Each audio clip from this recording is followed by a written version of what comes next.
Rais wa Kenya William Ruto ameeleza mambo muhimu ikiwa ni hatua ya kuzuia maandamano yanayoendelea nchini humo, ambayo ni hatua ya kutatua changamoto ya ajira kwa vijana, kupunguza matumizi ya fedha za umma, kupunguza safari na manunuzi ya magari mapya ya viongozi. Rais Ruto amesema hayo leo hii wakati akilihutubia taifa la Kenya, na amekataa kutia saini muswada wa fedha wa mwaka 2024 unaolalamikiwa na wananchi uliosababisha maandamano ya genzi kwa takriban wiki mbili. Kwa mujibu wa tovuti ya National ya nchini Kenya, hatua ya Rais Ruto kukataa kusaini muswada huo kunatajwa kuwa hatua mojawapo ya kumaliza maandamano yanayoendelea nchini humo. Hata hivyo, Ruto amesema kwa kuzingatia maoni ya wengi na machafuko yaliyotokea hata saini muswada huo. Hatua hiyo inakuja siku moja mara baada ya machafuko kutokea nchini humo wakati waandamanaji wa genzi walipovamia jengo la bunge na kusababisha vifo vya baadhi ya waandamanaji. Pia ametaja idadi ya waandamanaji na majeruhi ambapo watu 214 wamejeruhiwa na 95 waliondoka hospitalini, mmoja akiwa ni mahututi. Hii ni News Update Media.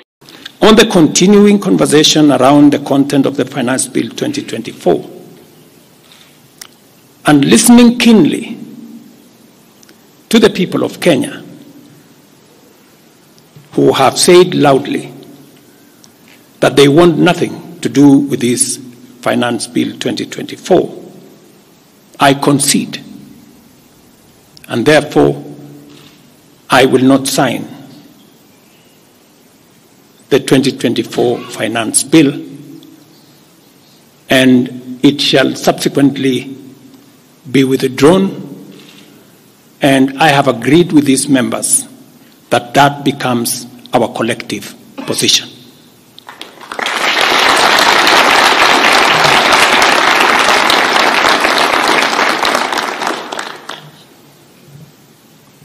Accordingly,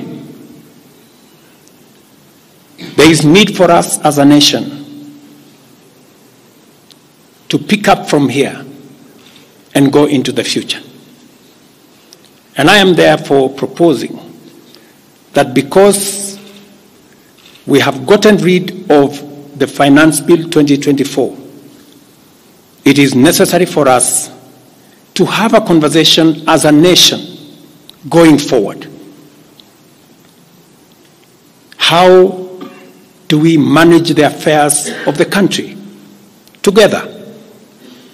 How do we manage our debt situation together? How do we work on the budget with the deficits that now exist together? And as I committed last Sunday,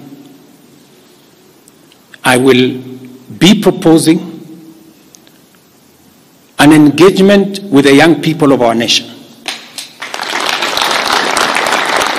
our sons and daughters, for us to listen to them.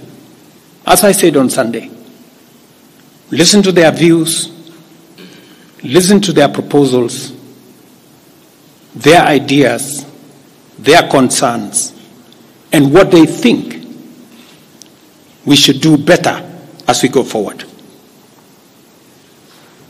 I am also recommending a multi-sectoral, bipartisan, multi-stakeholder engagement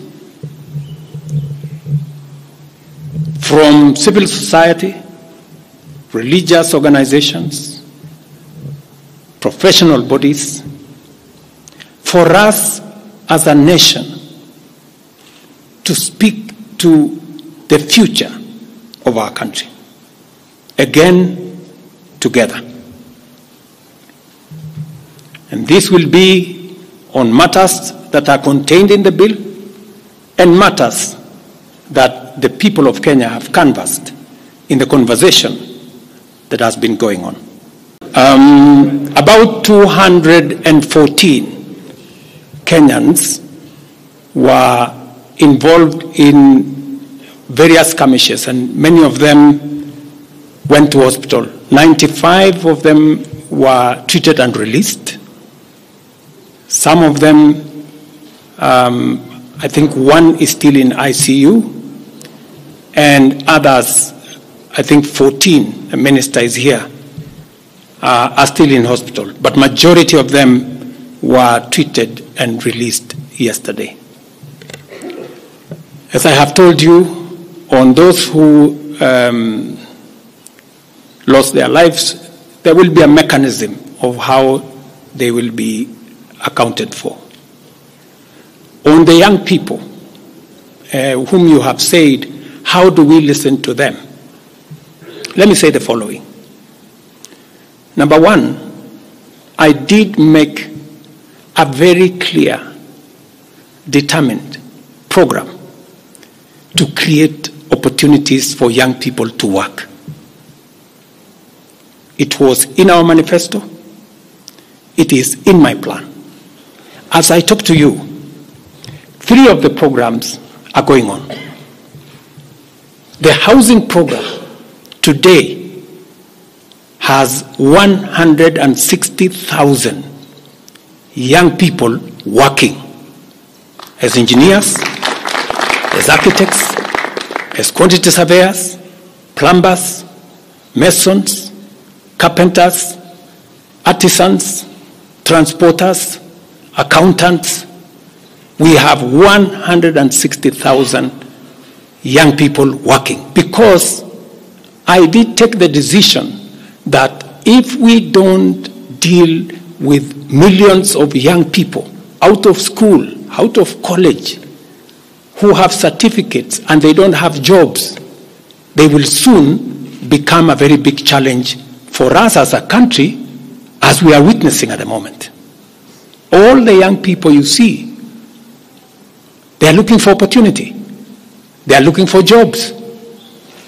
And that is why our housing program, once it is fully rolled out, we will have a minimum of 500,000 young people working in our housing program.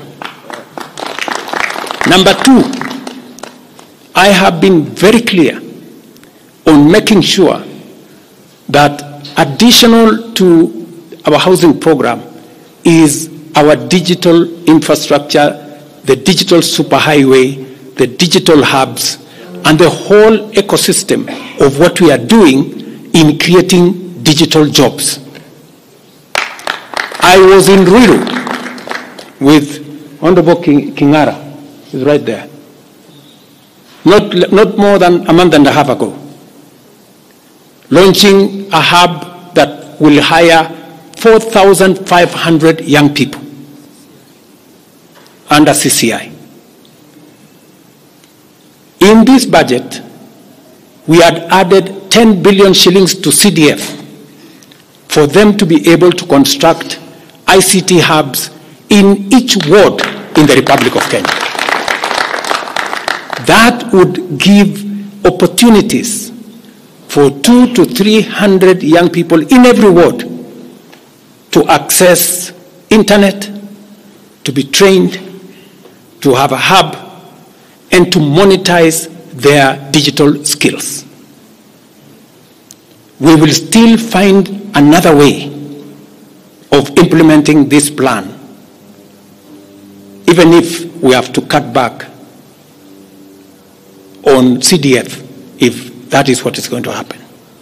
Again, because we believe that young people deserve opportunity.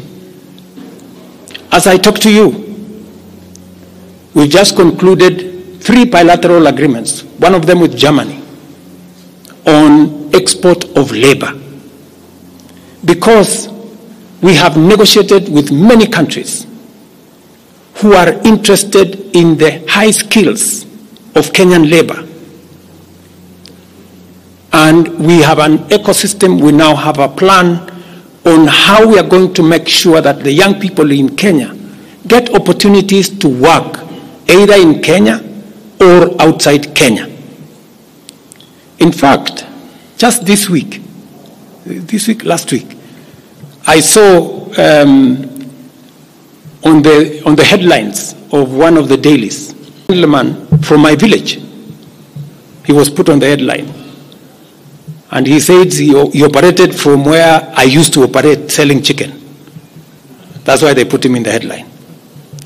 And his complaint was, you see, the president has not done well because in this village, many people are going to look for jobs outside Kenya. That gentleman did not know that those people in our village that have gone to Saudi Arabia or UAE, I am the one who supported the program for them to go as part of the export of labor. So he thought that those people were going away because there were no jobs in Kenya. But it is part of this plan I have kept on talking about, because I think it was called Misoy or somebody. If you go and check the headline, I think of last week, Thursday or Friday, he was there. He didn't know, the good young man, that I think we have almost 500 or 400 and something people around that village that have actually gotten jobs outside Kenya. And they are changing that village. And that is actually an admission by that gentleman that our plan on export of labor is working. And number two, that when we committed ourselves to making sure that we create opportunities for young people to work, we meant it.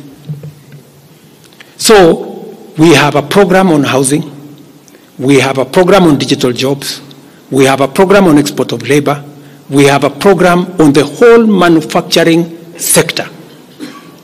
Let me give you another example. Now I'm talking this as a leader. We deliberately, last year, said we cannot continue to import products that we can manufacture in Kenya. One of them was clinker, cement, furniture, steel. What has happened the last 1 year? Very many, in fact 5 to be specific, companies have sought licenses in Kenya to do clinker, to do cement. And last year, because of what we did, we reduced the import of clinker by 95%. We saved foreign exchange, we created jobs locally. I was in West Pokot with my Minister for Industrialization. I'm sure the members of West Pokot, they are here. They were there with me in West Pokot, opening a clinker factory that now hires 2,500 young Kenyans, with another almost 2,000 as drivers, support staff. A big market now in West Pokot. Expanding manufacturing in Kenya is the right thing. And it is the reason why some of our policy interventions on matters like imported stuff that are being manufactured in Kenya. For example, we have said substandard, low quality imported sanitary pads from China and other places. How can they come into Kenya when we have 10 companies in Kenya hiring Kenyan young people? How can they come and compete here?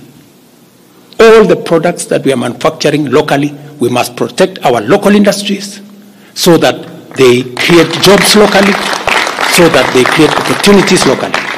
In this finance bill, you will also see that we have imposed duty on potatoes from Europe.